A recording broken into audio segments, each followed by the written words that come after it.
Bowls buddies, hello, welcome to another Monday. And if it's Monday, you know that I will be looking back through the Bowlers World archives, picking out little tidbits of information and maybe something worth talking about, I don't know. But anyway, thanks for joining me today. Remember guys, if you enjoy these videos, please hit the like button. And if you're not already a Bowls buddy and a member of this wonderful community of ours, please hit the subscribe button. It's absolutely free of charge. And don't forget the notification bell to get notifications of new content on the channel, which is currently 3 times a jolly week. Got it out the way. Thank you. I don't like saying that, but you've got to say it because people don't like or subscribe or whatever. So I thought I'd have a look at the Bowlers World, issue number 270, February 2003. It only seems like 2 minutes ago, but in reality, well, my daughter was born just about 18 years ago. And front page, as always, in the winter, as always, there's a nice picture of a group of bowlers, this time in sunny Florida. 87 degrees, oh, wouldn't you like a bit of that now? And that's all that was on the front page this month. And to be honest with you, not a lot in. A few bits and pieces about who the #1 player in the game was, and it was Graham Wilson, who topped the poll with Gary Ellis fairly close second, and Andrew Spragg in 3rd place. Yours truly wasn't on that list this year.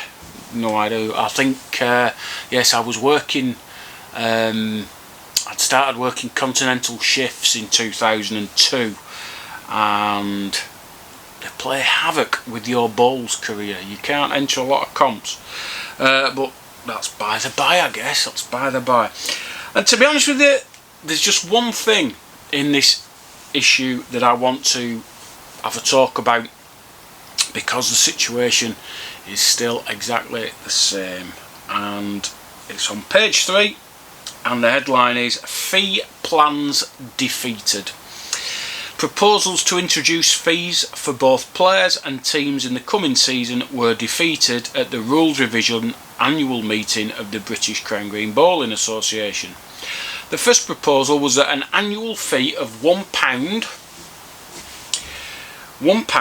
for all registered players should be introduced, which it would forecast would raise £75,000 per year. So even back in 2003, the estimates of bowlers that were playing bowls, 75,000. We reckon it's about 80 now, so obviously not very far off.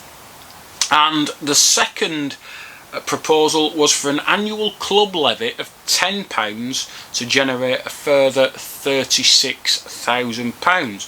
So obviously if both of those had gone through, that's a very healthy £111,000 a year. And it's no surprise that it was defeated. And instead the officers of the BCGBA were commended to manage financial matters in a more competent manner, given that existing balances are £224,680,000. Despite that balance, a trading deficit for 2002 of £26,000 would be reported. And that's the problem. It's okay saying we've got a balance of £250,000, but if you're hemorrhaging 10% of that every year, it ain't going to last very long.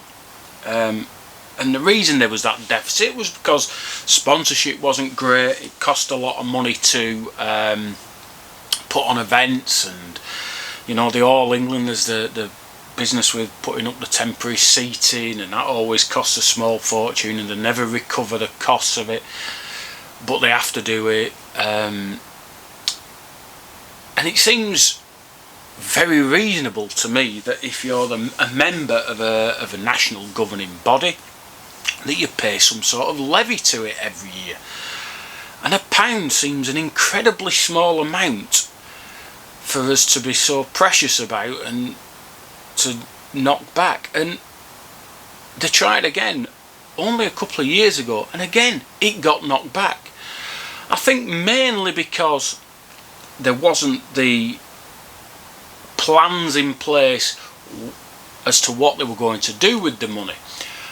But for me, that's, yeah, okay, it'd be nice if it was all put together in a proposal. We want to do this, and this is why X, Y, Z, you know. And to be honest, I've mentioned before, as a member of a think tank, we actually put a proposal together that was exactly that, set out exactly where the money would go. That got knocked back as well. So I'm not sure what the problem is, or what.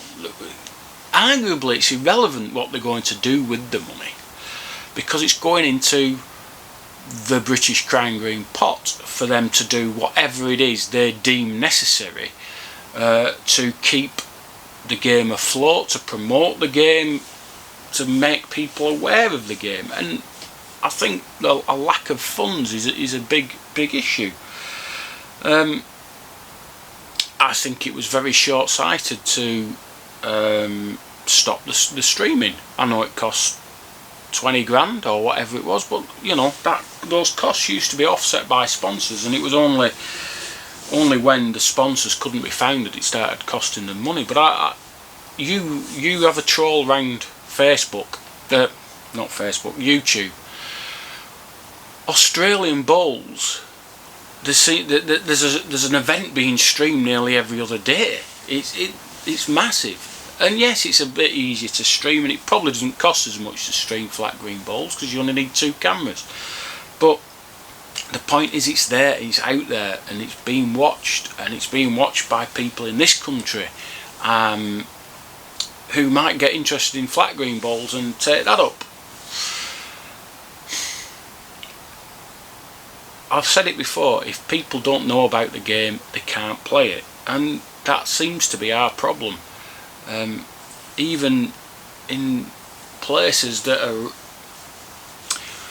relative hotspots, you still meet people who don't know about Crown Green bowls because it's just never been on their radar. And I'm not saying it ever will, but if they've no chance of seeing it, it never will be. £1 a year membership. Now, if I was a member of, I don't know, if I played pool or darts or whatever, or Sunday League football, I know that you have to pay an amount of money to Lancashire FA, for instance, and I don't understand the reticence. I don't understand the problem why there isn't this annual levy. £1. I mean, even if it was £5, £10, is that too much? I was on Facebook yesterday. Laura Hassoun was asking about how much people pay for club memberships, and it ranged from £5 up to £70 and everywhere in between. And a more realistic membership fee would probably be about £100, I reckon, for a bowls club these days, with everything that's required. And we just used to getting everything on the cheap, and we need to realise that we need to start paying our way a little bit, otherwise our clubs are just going to die. I paid my membership for Gag Hills yesterday. To be honest with you, I don't know if we're going to play bowls or not, but at least if I pay my membership to them, there's a chance that there's going to be a club there next year when we can get back to playing bowls properly. And that's the situation we're in at the minute. You know, it still costs money to maintain a green even when it's not being played on, and clubs need us. And if we'd have been paying £1 a year membership and raising 80 grand or 111 grand or whatever it was every single year since 2003, just think how healthy the sport would be. Clubs would be able to go to the British Crown Green and get proper grants, not £100 for for a solicitor or a lawyer to help them with green enclosure. That's an hour. That's an hour's time for a solicitor. Proper money could have been reinvested back into the game, and maybe we wouldn't be having the issues we're having now. And I know that there's all sorts going on with clubs that didn't pay last year's fees, etc. And it depresses me. It depresses me that, you know, we're quibbling over such small amounts of money. And I understand for some it's about principles and all the rest of it, but still, you know, you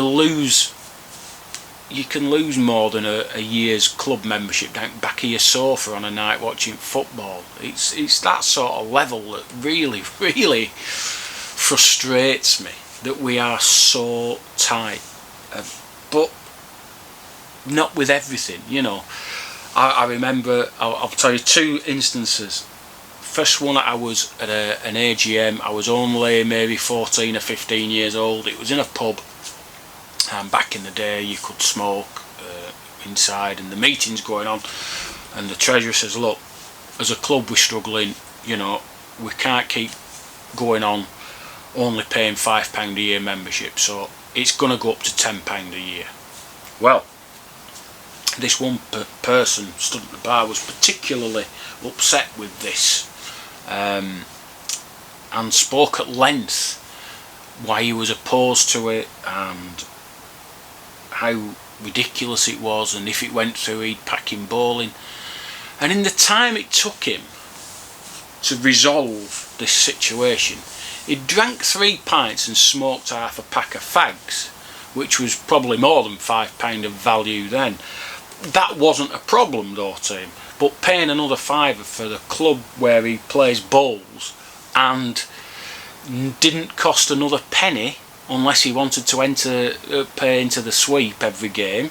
There was no green fees to pay. Once you paid your £10, you were registered with the club. You could go on that green whenever it was free.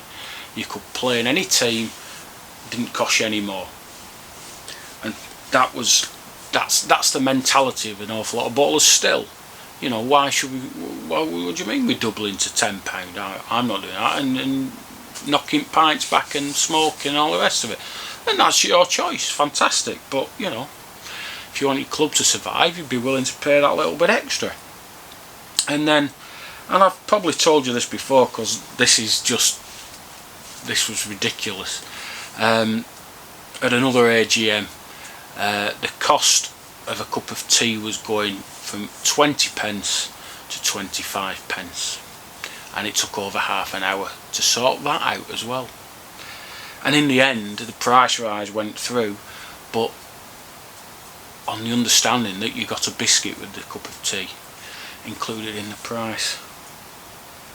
25p. I think it's gone up to 50p now, and that's okay. But we're living in a day and age where £1 is almost nothing. You can't buy anything for £1. Go to the shops. Yeah, you can buy 4 small bars of chocolate for £1. If you want to buy a cup of tea from Starbucks or wherever, you better get your wallet out and get a £5 out. But you know, round the bowling green, different economics, I guess. All I'm saying is, our clubs need us, our national governing body needs us, whether we agree they're doing a good job or not. At the minute there's no alternative. Who knows, one day there may be, but we need to stick together in these tough times, and our clubs need us, and that's financially as well as in every other way. Please pay your membership fees, guys. There's no, you know, without the clubs there next time, next year, or whenever we get back to normal, there might not be any clubs there to play at because they'll have all gone. So, a bit of a depressing message today, but all I'm saying is let's pull together. Let's keep our clubs going. Let's, you know, stump up our membership fees. Whether we play a full season or not is arguably irrelevant. There was another little bit in there about some numpty winning the panel player of the year or something. I can't remember who it was, Andy somebody, but you know, I'll just gloss over that. I'll leave it there for now because I've got to get back to a lesson and observe. Wednesday will be AC Talking Bowls with double World Indoor Bowls Champion Mark Daw. What a fantastic interview that was. I really enjoyed it. We were talking for well over an hour.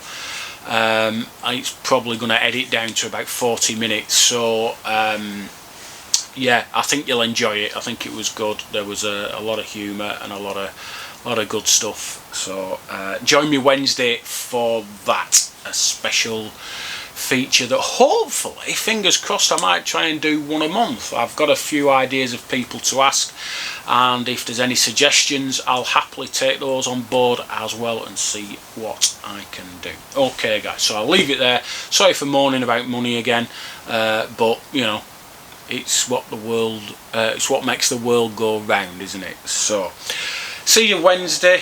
Friday there'll be maybe some Waterloo footage that I've never put on with a legend that I bet not many of you's ever seen bowl. Certainly not on television anyway, but I think that's going to be the plan.